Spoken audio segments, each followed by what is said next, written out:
The stables were being cleaned out, and for those participants who had not been able to reserve a loose box and had to overnight their animals in their own towable trailers, there was much work to be done.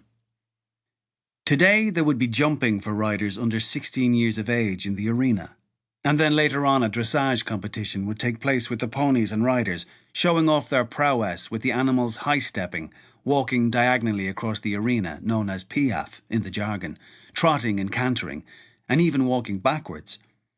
Dressage is designed to show the audience manoeuvres that are not natural for a large four-legged animal and requires months and months of meticulous training and a very strong bond of understanding between horse and rider. Following the dressage, prizes were to be awarded for the best turned-out pony and rider, a coveted reward that generally went to one of the junior competitors who might have spent hours preparing their mounts just for the occasion.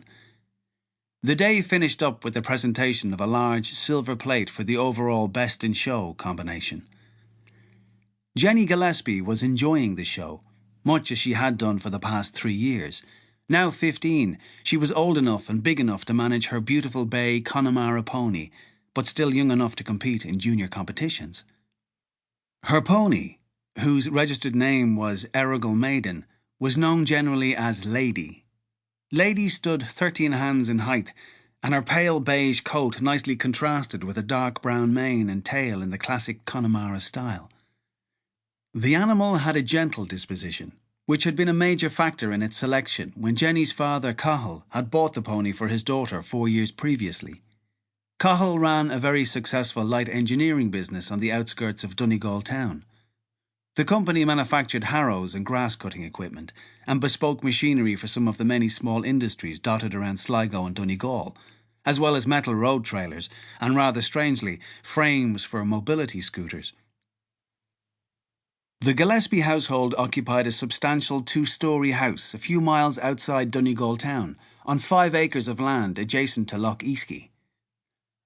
Apart from the 5-bedroomed dwelling, Cahill had erected a large metal workshop close to the property where he stored his beloved classic Mark II Jaguar, and another building that was comprised of 2 separate stables, a tack room, a sluice room, and a feed store, all tastefully finished and maintained in good condition.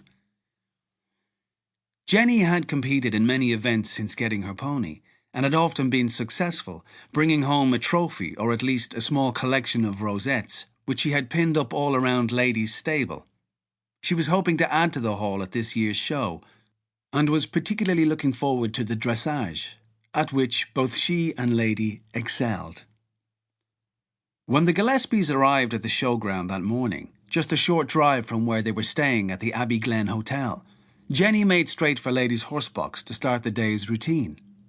She opened the small front door of the trailer and entered, saying hello to her pony, who seemed unusually to be somewhat agitated.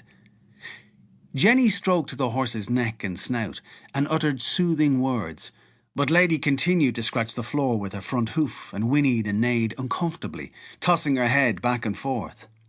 Jenny moved down alongside the animal, thinking that maybe its hind legs were caught up in something. At first, Jenny couldn't believe what she was looking at. But there, at the back of the horsebox, jammed between her pony's back legs and the rear door, was the body of a man, the back of his head caked in blood. Jenny managed to get back out of the horsebox before letting out a spine-chilling scream, and then another, and another, drawing attention from the other competitors around and about, and of course from her father, who was sitting in their car at the edge of the arena, reading emails on his phone. Cahill rushed over to his daughter and enveloped her in his arms, stroking her hair and saying, "It's all right, precious. It's all right. What's the matter?"